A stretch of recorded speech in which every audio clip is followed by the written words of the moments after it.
नमस्कार। Eklavya IAS academy Dehradun में सभी लोगों का स्वागत है।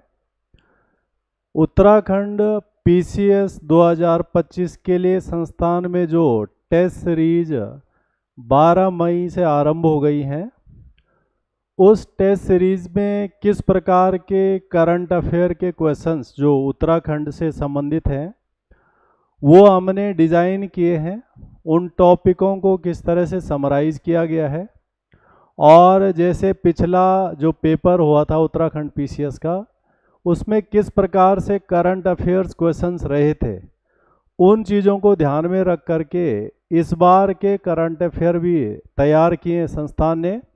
और ये तमाम क्वेश्चन जो संस्थान में टेस्ट सीरीज आरंभ हो रखी है, उस टेस्ट सीरीज के अंदर मिलेंगे। तो उसी में से कुछ क्वेश्चन हम जो है इसमें डिस्कस कर रहे हैं।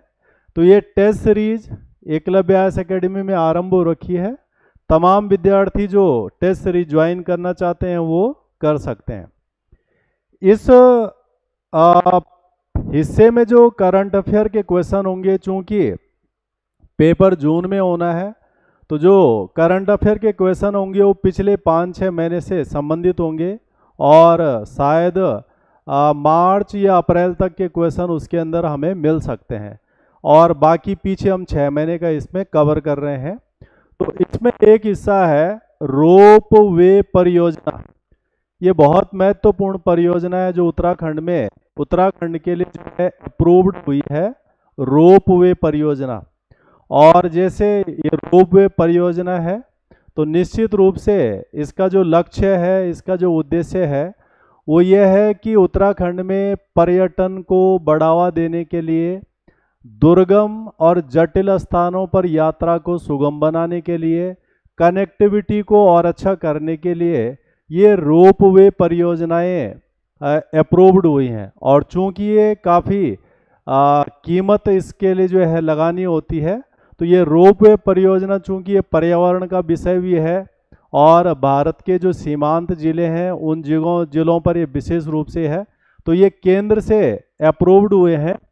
तो उत्तराखंड में रोप वे परियोजना, इस परियोजना को जो केंद्र सरकार की आर्थिक मामलों की मंत्रिमंडलीय समिति होती है,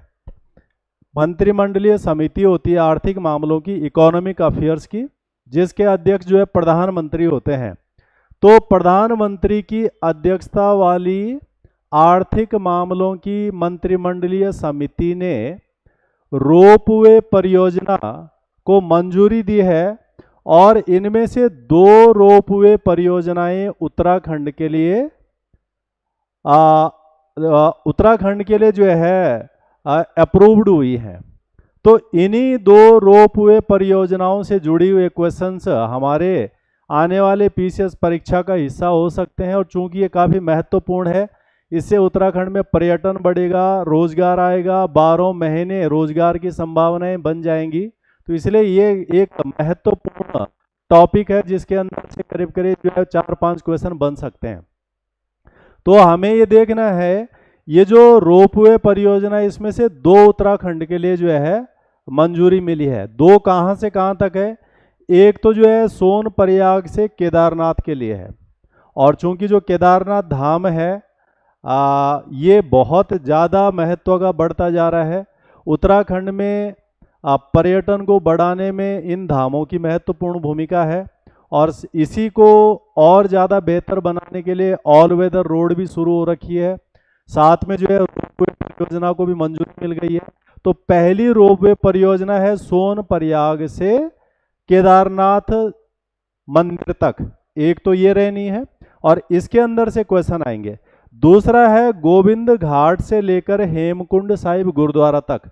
और चूंकि जो है सिखों का पवित्र तीर्थ स्थल भी उत्तराखंड में जो है और चमोली जिले में स्थित है, तो ये है हेमकुंड साहिब।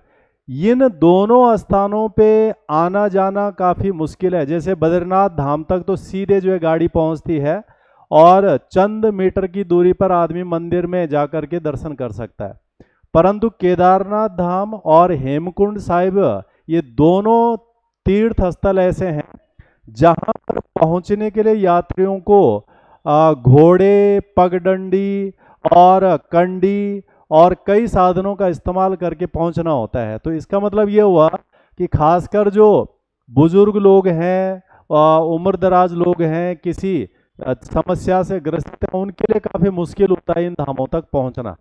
और दूसरा, ये दोनों ऐसे जो है तीर्थ स्थल है जहाँ पर पूरे साल भर जो है यात्राएं नहीं चलती है, बल्कि गर्मियों के महीने में चलती है, जो मई में शुरू होती है और सितंबर, अक्टूबर, नवंबर तक जो समाप्त हो जाती है। जैसे हेमकुंड साहिब में तो 5 ही महीने तक यात्रा चलती है। इसलिए ये जो रोपवे परियोजनाएं ये तमाम चीज़ों को सरल बना देंगे, आना जाना सरल हो जाएगा, समय कम लगेगा, साथ में जो है पूरे साल भर इनके माध्यम से यात्राएं हो सकती हैं। तो ये 2 रोपवे परियोजना, सोनप्रयाग से केदारनाथ और दूसरी हो गई गोविंद घाट से लेके हेमकुंड। अब इसके अंतर्गत और क्या क्या जानकारी है? ये जो रोपवे परियोजना है इसमें जो लागत कितनी है इसकी टोटल, इन दोनों परियोजनाओं की जो लागत है, जो केंद्र की जो है कैबिनेट आर्थिक मामलों की समिति ने अप्रूव्ड किया है, इसकी लागत है 7,000 करोड़ रुपए इन दोनों परियोजनाओं पर खर्च होना है। और ये जो है राष्ट्रीय रोपवे विकास कार्यक्रम के अंतर्गत है। राष्ट्रीय रोपवे विकास कार्यक्रम है, नेशनल रोपवे डेवलपमेंट प्रोग्राम है। जबकि जो कार्यक्रम है जिसके अंतर्गत ये आता है उसका नाम है पर्वतमाला परियोजना। ये पर्वतमाला परियोजना है भारत सरकार की, जो केंद्रीय बजट 2022-23 के अंतर्गत जो है अप्रूव्ड हुई थी। तो उसके अंदर ये है। तो ये पॉइंट भी हमारे पास हैं, लागत कितनी है, किस कार्यक्रम के अंतर्गत है, किस परियोजना के अंतर्गत है। और ये जो रोपवे परियोजनाएं हैं ये समुद्र से काफ़ी ज़्यादा ऊंचाई पर है, और सी लेवल से अगर हम इनकी हाइट लेंगे तो 3500 मीटर की ऊंचाई पर ये रोपवे बन रहे हैं। तो एक विशेष तरह का होगा ये, और इससे जो है तीर्थ यात्रा और सरल हो जाएगी, सहूलियत हो जाएगी, समय घट जाएगा, पूरे साल भर यात्रा संभव हो सकती है, और रोजगार का सृजन भी होगा, पर्यटन को बढ़ावा मिलेगा। और जैसे उत्तराखंड राज्य पर्यटन के लिए जाना जाता है, तो ये तमाम चीजें इस रोपवे परियोजना से संभव हो सकती हैं। अब जो गोविंद घाट से हेमकुंड साहिब का जो रोपवे बना, उसके साथ में क्या क्या क्वेश्चन संभव है? तो ये जो रोपवे परियोजना है, एक तो इसकी जो लंबाई है, इस रोपवे की जो लंबाई होनी है ये 12.4 किलोमीटर, इतनी जो है लंबाई होनी है। जबकि अभी जब हम पैदल इस स्थल पे चलते हैं तो ये 12.4 किलोमीटर की जगह पर जो है 21 किलोमीटर लंबा पड़ता है। और ये 21 किलोमीटर की यात्रा अभी जो है पैदल पूरी करनी पड़ती है।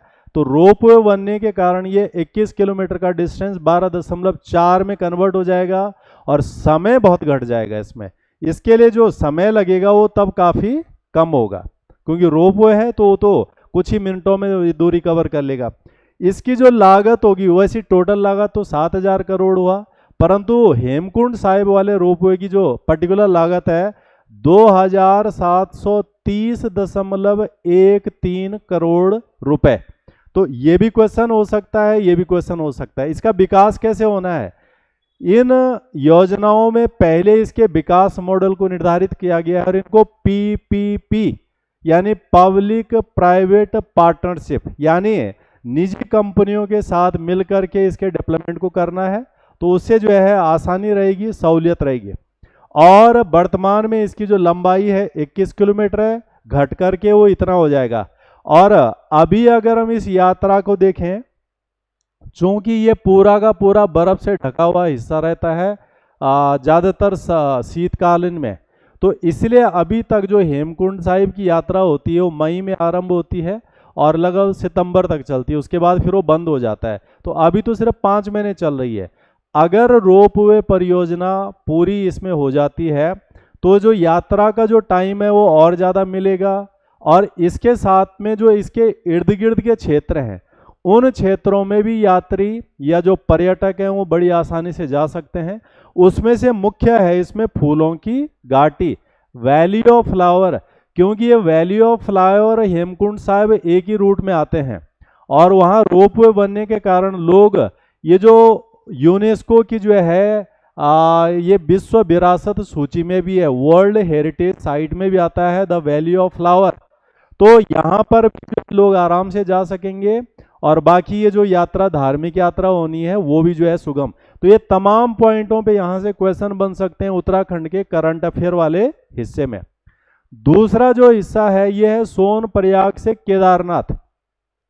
और जैसे अभी हम देख रहे हैं कि पूरे चारों धामों के लिए लगभग 27 लाख से ज़्यादा जो है रजिस्ट्रेशन हो गए हैं, और इसमें से जो सबसे ज़्यादा विजिटर्स हैं वो केदारनाथ वाले धाम में आ रहे हैं। और सबसे बड़ी बात यह है कि केदारनाथ धाम में यात्रा काफ़ी मुश्किल वाला हिस्सा है, क्योंकि वहाँ पर पैदल चलने के लिए अभी काफ़ी होता है और कई घंटे की यात्रा लोगों को पैदल पूरी करनी पड़ती है, जिसमें घोड़े, खच्चर, कंडा, डंडा सभी का इस्तेमाल होता है। तो रोप वे यहाँ के लिए भी जो है आवश्यक है। तो जो ये वाला केदारनाथ वाला रोप वे बनना है, इसकी लंबाई होनी है 12.9 किलोमीटर की होगी। और अभी जो गौरी कुंड से लेकर केदारनाथ तक की जो यात्रा होती है वो काफ़ी मुश्किल वाली होती है और कई किलोमीटर पैदल चलना पड़ता है। इसकी जो लागत होनी है वो 4080.28 करोड़ रुपए इसका खर्चा आना है। और इसका विकास भी जो है पब्लिक प्राइवेट पार्टनरशिप के द्वारा किया जाना। ये सारे क्वेश्चनों के रूप में आ सकते हैं।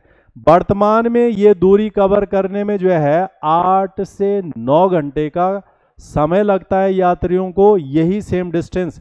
और जब रोप वे बन जाएगा तो यानी कुछ मिनटों यानी लगभग आधा घंटा अर्थात 30 से 36 मिनट के बीच बीच में यात्रा पूरी हो जाएगी।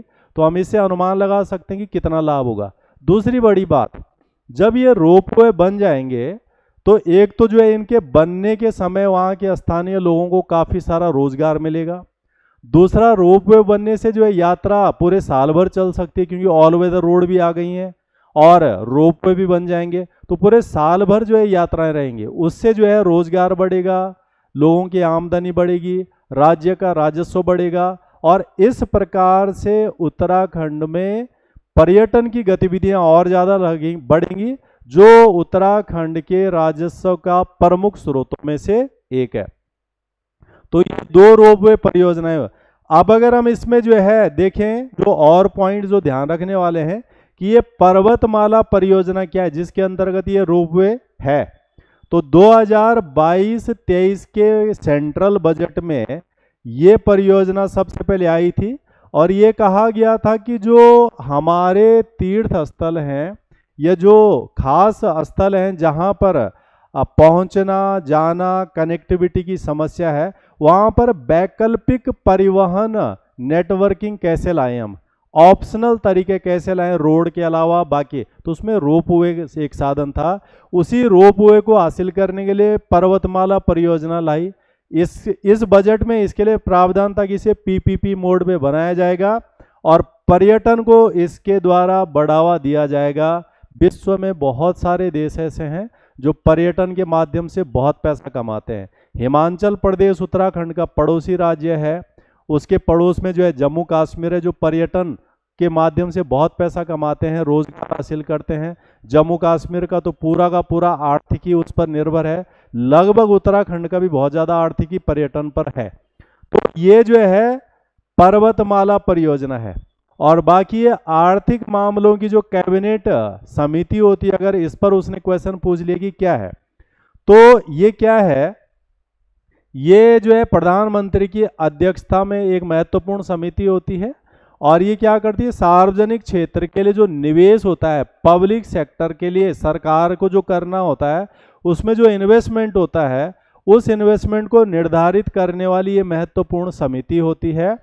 और ये प्रेफरेंस बेस पे जो है निर्धारित करती है कि क्या चीज़ें पहली होनी चाहिए जिनको आवश्यक रूप से इस देश के अंदर होना चाहिए।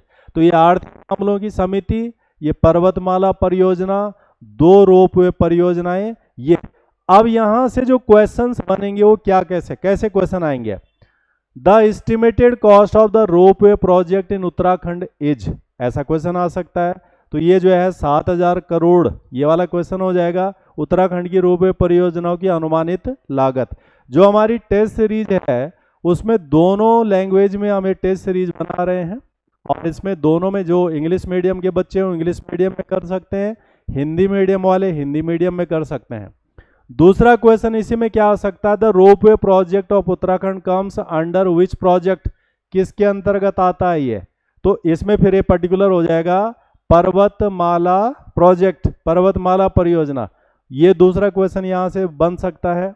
इसके अलावा जो है the average height of the ropeway project above sea level, समुद्र स्थल से कितनी ऊंचाई पर है, तो ये है 3500 मीटर, 3500 मीटर की ऊंचाई पर ये रोपवे प्रोजेक्ट, ये क्वेश्चन यहाँ से पॉसिबल है। इसके अलावा the length of the route from Govind Ghat in Chamoli district to Hemkund Sahib ropeway is 12.4 kilometre, what is the current walking distance, अभी जो हम पैदल चल रहे हैं वो कितना किलोमीटर है, तो तब हमारे पास ये आंसर रहेगा 21 किलोमीटर। ये इस तरह से यहाँ से जो है क्वेश्चन। दूसरा है the estimated cost of the Govind Ghat to Hemkund Sahib ropeway in Chamoli district कितना है, 2830.13 करोड़ रुपए। इस प्रकार से क्वेश्चन हमारे करंट अफेयर वाले हिस्से से आ सकते हैं, इन्हीं को हमने टेस्ट सीरीज के अंदर जो है प्लान किया है। ऐसे तमाम टॉपिक जो उत्तराखंड के करंट अफेयर से जुड़े हैं उनको हम लोगों ने जो है वर्कआउट करके उसके अंदर से तैयार किया है, ताकि हम सटीक करंट अफेयर के क्वेश्चन उत्तराखंड के जोड़ें। बाकी जो ट्रेडिशनल है वो तो अलग रहेंगे, परंतु इन तमाम क्वेश्चनों का भी एक स्वरूप मिलेगा टेस्ट सीरीज के अंदर। तो ऐसे हम कुछ और टॉपिकों को डिस्कस करेंगे। तब तक के लिए नमस्कार।